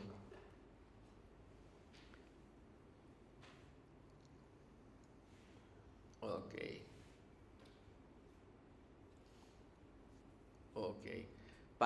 Nos entrenamos hasta llegar al plano de la absoluta igualdad, que ya explicamos que es encontrarnos en la condición del espejo, como ya dijimos, ¿no? Luego viene intercambiarse uno mismo y otro, intercambiarse uno mismo con otro. Como ya dijimos, estas prácticas en algunas otras tradiciones, yo creo que entre los Gelugpas es más bien práctica del bodhicitta, más bien asociada a los Lojong, por ejemplo. Entonces ahí dice también el Bodhisattva Charyavatara: tal como las manos y otras extremidades se consideran partes del cuerpo, ¿por qué deberían todos los todos los seres que tienen cuerpo no considerarse como parte de un único ser? Entonces allí lo que está diciendo es que si yo no me siento separado de los demás, pues lo que surge en mí es quitar el sufrimiento a cualquier ser que esté sufriendo y darle felicidad a cualquier ser que no la tenga. No solo a mí mismo, sino por igual a todos, porque hay no empatía en términos de aquel lenguaje, sino más bien compasión y amor, etcétera, etcétera, o los que son aspectos del estado de la verdad absoluta en el Mahayana, etcétera. Y también, si no intercambiamos totalmente la felicidad con el sufrimiento, nuestra felicidad con el sufrimiento de los otros, nunca alcanzaremos la iluminación. E incluso en el samsara no tendremos ninguna felicidad. O sea, en otras palabras, que tenemos que intercambiarnos con otros. Cada vez que nos veamos a alguien que está sufriendo, nos ponemos en su lugar. Y cada vez que, en teoría también, pero más importante es esto, también cuando alguien está gozando, también podemos ponernos en su lugar. Porque sin que nos dé envidia o celos, eso es lo difícil, ¿no? A fin de practicar lo que se expresa en estos versos, antes que nada deberíamos visualizar ante nosotros a algún ser afligido por el dolor. Al exhalar, imaginamos ofrecerle toda nuestra felicidad, este es el famoso Tonglen, ¿no? Y los méritos que hemos acumulado. Al inhalar, imaginamos transferir y madurar dentro de nosotros todo su sufrimiento. Deberíamos meditar de este modo, comenzando con una sola persona hasta que finalmente los incluyamos a todos. Pero siempre ahí vamos a llegar a un punto en el cual nos va a dar angustia y en ese momento relajamos y entramos en vacuidad, porque de otra manera lo que vamos a hacer es desarrollar más la aversión al sufrimiento y el deseo de felicidad que nos va a mantener girando en el samsara como un perro que se quiere morder la cola, y ese no es el sentido. La lámpara que ilumina el sendero de la liberación lee. Con nuestra voz debemos también pronunciar estas palabras de poder. Cuando estoy feliz, le ofrezco todo mi mérito a los seres. Que los beneficios y la felicidad llenen el espacio. Cuando sufro, tomo sobre mí el sufrimiento de todos los seres, que pueda agotar el sufrimiento del samsara. Así pues, cuando estamos a gusto, manteniendo la presencia de la conciencia, utilizamos cualesquiera sensaciones de placer o dolor, no importa si grandes o pequeñas, en nuestra práctica sin sucumbir a la indiferencia. Contrariamente, por el contrario, cuando sentimos un sufrimiento tal como una enfermedad, deseamos que nuestra práctica pueda ayudarnos y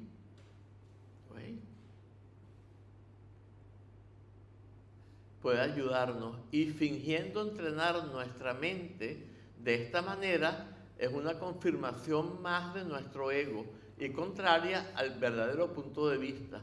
Por lo tanto, se dice que no puede ser de beneficio.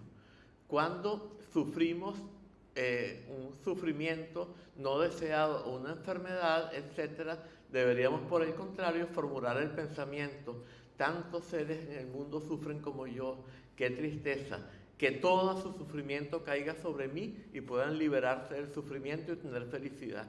Y medita de esta manera desde el fondo de tu corazón. Cuando por otra parte sentimos la felicidad o el placer, debemos pensar que esta felicidad y esta virtud mías hagan a todos los seres felices y darles todo esto sin tener miedo de perderlos nosotros. Así pues, este es el bodhicitta de exhalar, de intercambiar el sí mismo y los otros, que es la esencia última e infalible de la práctica para todos aquellos que han entrado en el sendero del Mahayana, a fin de que surja,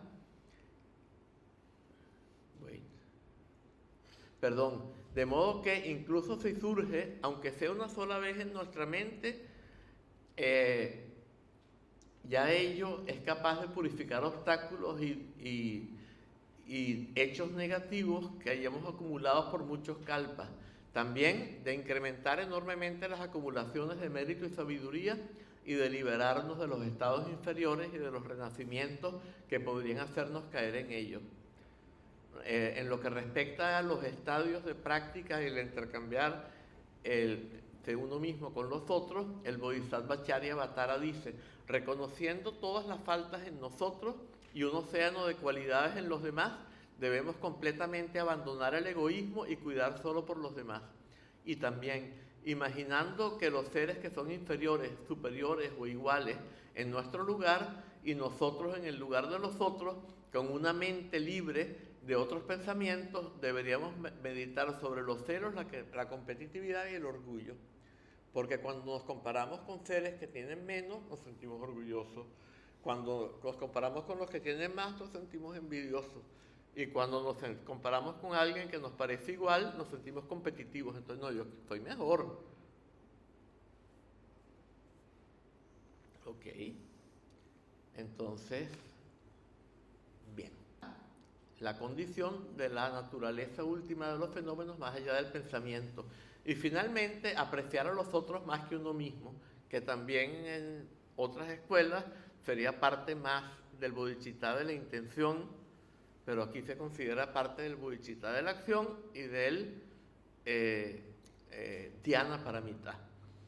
Entonces, el Bodhisattva Charyavatara dice, toda la felicidad del mundo viene del deseo de que los otros sean felices, y todo el sufrimiento de este mundo viene de desear la propia felicidad.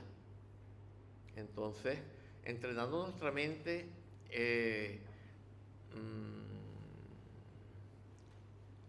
concienzudamente en el principio explicado en estos versos, en base al deseo de abandonar nuestra felicidad tanto como sea posible y por el contrario actuar por la felicidad de otros, deberíamos formular el pensamiento. Incluso si sigo transmigrando en el samsara, sufriendo el sufrimiento y el tormento de los estados inferiores, lo soportaré todo. Pero lo que no soportaría es, ¿pero qué no daría yo por ver que todos los seres sean felices? Que todo el sufrimiento de los otros caiga sobre mí y que todos los seres estén felices recibiendo mi felicidad y gracias al poder de los méritos que yo he acumulado. Deberíamos entrenarnos de esta manera con diligencia, pensando esto desde el fondo de nuestro corazón y finalmente entrando en una condición de ecuanimidad libre de conceptos. Siempre al final hay que entrar en esa condición de ecuanimidad, porque de otro modo podríamos desarrollar alguna cosa que no debe ser. Finalmente, entrenarnos en el paramita de la sabiduría. Aquí dice de la sabiduría discriminante, pero la sabiduría discriminante son los primeros dos. La tercera es una sabiduría no discriminante. Ya lo explicamos ayer. Entonces, hay tres tipos de prajna: el prajna que se deriva del estudio, el que se deriva de la reflexión y el que se deriva de la meditación. El que se deriva del estudio consiste en escuchar juiciosamente las vastas y profundas enseñanzas de un maestro sagrado y en comprender de manera clara y precisa sus sentidos específicos. Deberíamos dedicarnos a esto con diligencia. El prajna que se deriva de la reflexión. El entrenamiento en el prajna que se deriva de la reflexión consiste en dedicarnos con diligencia, sin permanecer pegado al nivel de las palabras, apegado, hasta que seamos capaces de relacionar la comprensión de todas las diversas enseñanzas que hayamos recibido de un maestro con nuestra propia condición. También consiste en examinar el sentido de los varios contenidos de esas enseñanzas razonando a fin de hacer el conocimiento de esto estable y eliminar todas las dudas posibles. Pero ¿cómo hacemos esto?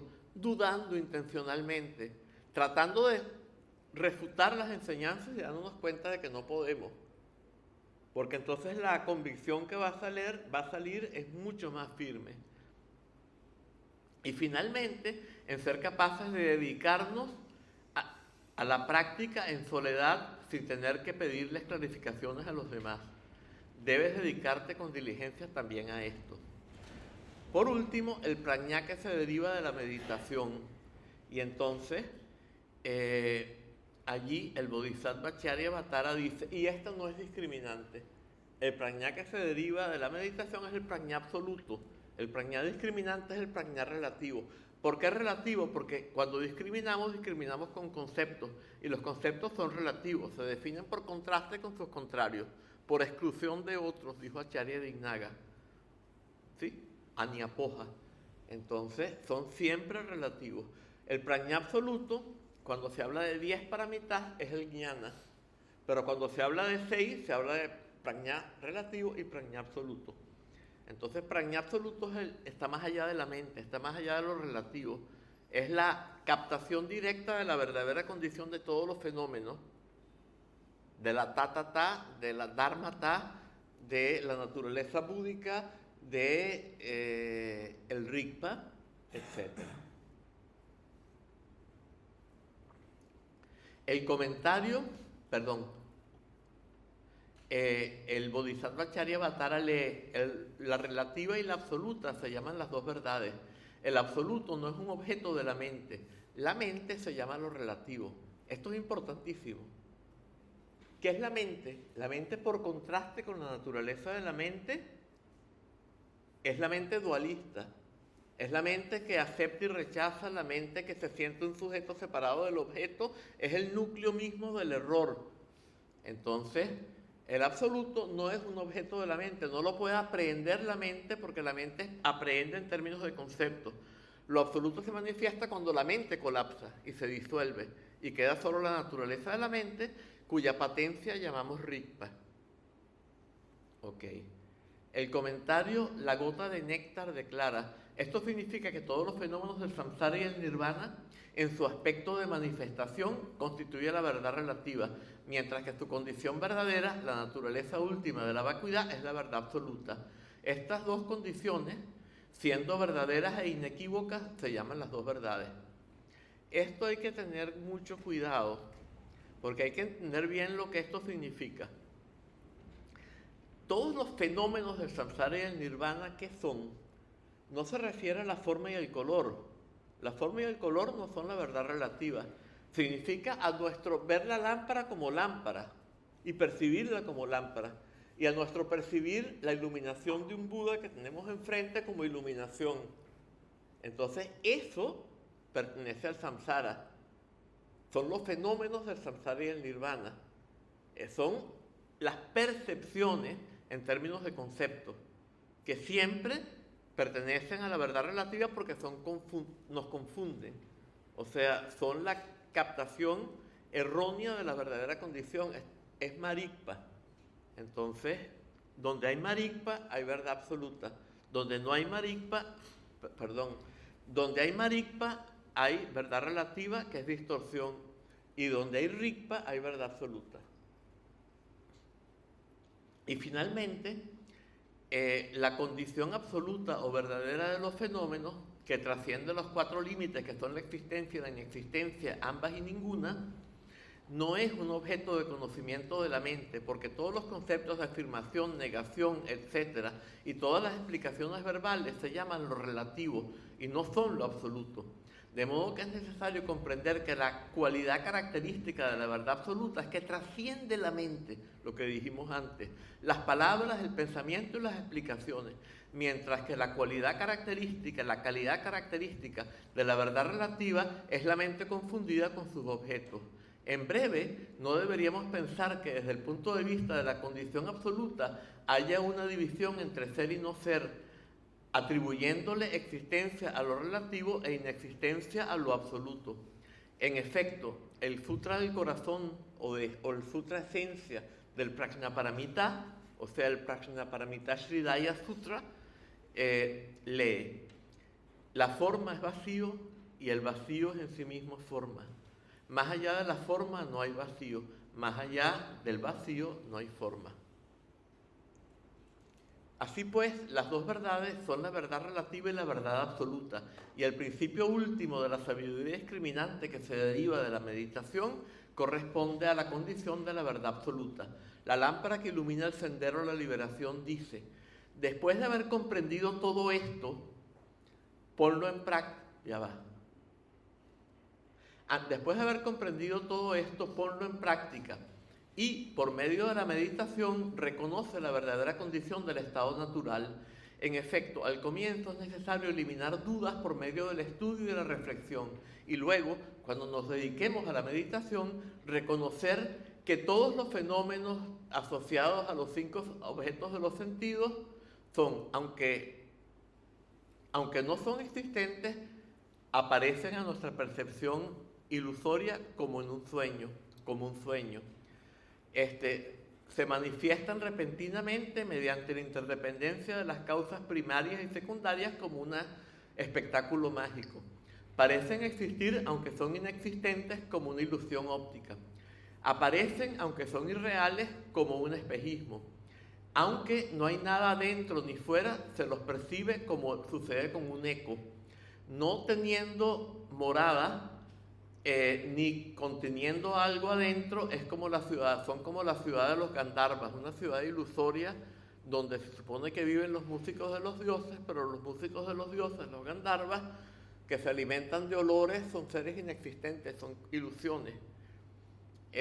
Aparecen sin tener una autonaturaleza como una imagen reflejada, y aunque son inexistentes, se pueden manifestar de cualquier manera como una ciudad que ha aparecido por un conjuro mágico. Reconociendo la condición insubstancial de la vacuidad y la forma sobre la base de estos 8 ejemplos de la ilusoriedad, podemos entender que los 8 fenómenos son falsos, que los fenómenos externos son falsos por su propia naturaleza. Entonces, examinando la condición de nuestra mente, el sujeto que percibe la visión externa, aunque la visión sigue apareciendo, la mente que juzga y se aferra se va Debilitando. ¿se va qué? Apaciguando, debilitando. Sí. Relajándonos en esta comprensión de la condición que es cual espacio, que es la vacuidad, y en la claridad de la naturaleza última, esto es el Prajnaparamita. Entonces, ahora va a explicar la ausencia de la autonaturaleza en los fenómenos y en los fenómenos que no son el yo, y después en los fenómenos que son un yo. La traducción aquí es diferente porque aquí considera que fenómenos son los que se manifiestan fuera de uno y que el yo no es un fenómeno. Pero en griego fenómeno significa apariencia. Y en verdad, tanto la mente como los objetos externos son puras apariencias. No hay nada autoexistente ni verdadero en ningún lado. Entonces no podemos considerar que la palabra fenómeno se aplica solo a lo que está externo. Y de hecho, por ejemplo, en los libros traducidos en Dharamsala, se dice los fenómenos que son personas y los fenómenos que no son personas. No se dice los fenómenos y los yoes, porque los yoes son fenómenos también. Y el primer maestro que se dio cuenta de esto fue, o por lo menos que lo expresó, fue Baba Viveka, el que fundó la escuela suatántrica del Madhyamaka. Pero a esto sí no nos va a dar tiempo porque esto es muy largo. Bueno, sí podemos. Es cortito. Es que pensé que venía ya aquí otra cosa que sí es bien larga, que es el razonamiento séptuple de Chandrakirti. Y eso sí que sería por lo menos 2 horas para discutirlo, ¿no? Pero esto es muy, muy breve, así que podemos terminarlo. Entonces, son las presencias. Primero, la presencia que se aplica a la observación de las sensaciones. Todas las sensaciones que sentimos, sean de placer o de dolor, son la raíz misma del apego, de la aversión y de todas las otras emociones que nos molestan. De modo que cuando surge una sensación, la examinamos cuidadosamente. ¿Es la sensación y la mente que la siente lo mismo o 2 cosas distintas? Y así sucesivamente, siguiendo los ejemplos que se vieron arriba. O sea, ¿son la misma? ¿No son la misma? ¿Son la misma y no la misma? ¿O son ni la misma ni no la misma? Y dándonos cuenta de que ninguna de las 4 se aplica, entonces descubrimos la vacuidad de estas. Luego, la presencia aplicada a la observación de la mente, lo mismo. En todo caso, la idea con la negación simultánea de los 4 extremos es que la mente no se pueda aferrar a ninguna comprensión, porque si yo niego la existencia y la no existencia, no queda nada a lo cual yo me pueda aferrar. Pero una mente que no sepa mucha lógica puede pensar, bueno, entonces existencia y no existencia. O puede pensar entonces ni existencia ni no existencia. Pero estas son 2 posiciones conceptuales más. Entonces, si las negamos las 4, no hay donde aferrarse. Y cuando no hay donde aferrarse, podemos caer en el vacío. Y cayendo en el vacío, podemos descubrir la verdad absoluta. Este es el principio. Entonces, segundo, la presencia aplicada a la observación de la mente. Es el flujo de los 6 agregados de la conciencia, ¿no? Los 6 agregados de la conciencia son la de los 5 sentidos que dan hacia afuera y la del sentido que aprehende los contenidos mentales, ¿verdad? Entonces, son esos 6 agregados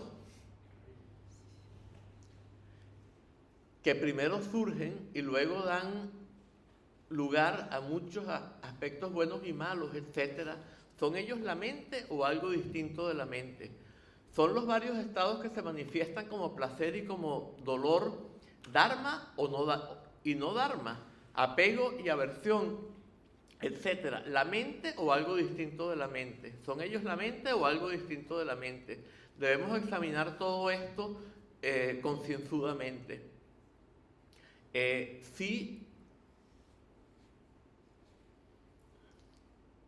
Si son una cosa, ¿por qué debería una solamente aparecer en tantos distintos aspectos de placer y dolor, apego y odio, etcétera?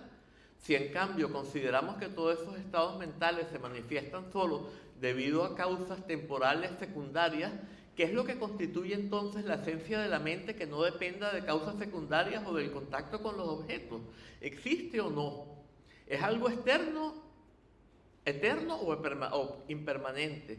Necesitamos dedicarnos cuidadosamente a examinar de esta manera hasta que concluyamos, hasta que comprendamos concluyentemente que la mente no tiene ninguna base ni raíz y finalmente podamos relajarnos en un estado de contemplación ecuánime, dándonos cuenta de que los distintos estados mentales no podemos decir que sean la mente, porque entonces la mente tendría siempre un mismo estado.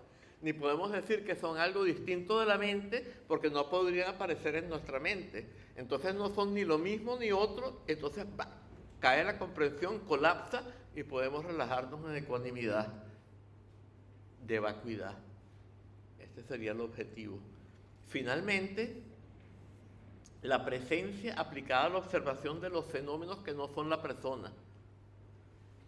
Ahora investiguemos todos los posibles fenómenos que son objetos de la conciencia, pero que no están contenidos en los reinos del cuerpo, ni de las sensaciones y de la mente, sino que pertenecen a los 3 aspectos de la percepción, las formaciones mentales o samskaras, y todo lo que no pertenece a los agregados, porque ellos también se originan solo de la interdependencia de las condiciones primarias y secundarias. Descubrimos concluyentemente su condición de vacuidad o la ausencia de cualquier existencia independiente, más allá de todo límite conceptual y carente de una naturaleza o realidad cualquiera, finalmente relajándonos en un estado de contemplación ecuánime. Así pues, reconociendo que lo relativo es como un sueño, nos entrenamos en una conducta libre del apego y la aversión, siempre confiados en que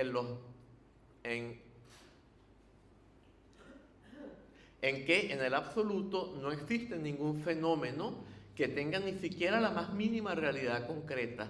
Y con esto practicamos el no apego en relación a cualquier cosa. Debemos dedicarnos a esto con diligencia.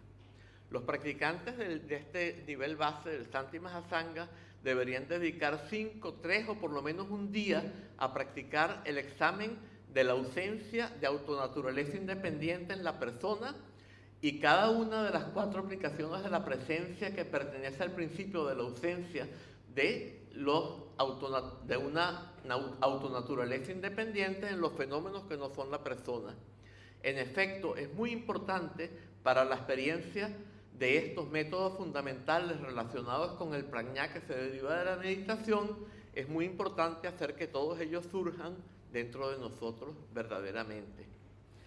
Esta explicación que se acaba de dar concierne principalmente la forma de practicar los celebrados 3 entrenamientos del vehículo causal de la característica filosófica, ¿no? O sea que es también el vehículo causal es Hetuyana. Entonces, vehículo Hetuyana se contrasta con Palayana. El Hetuyana es el vehículo basado en la causa. Entonces allí, por ejemplo, yo acumulo méritos para obtener los 3 kallas y purifico obstáculos para eliminar aquellos obstáculos que impiden que yo manifieste los 3 kallas. Pero estamos aplicando una causa para lograr un efecto posteriori.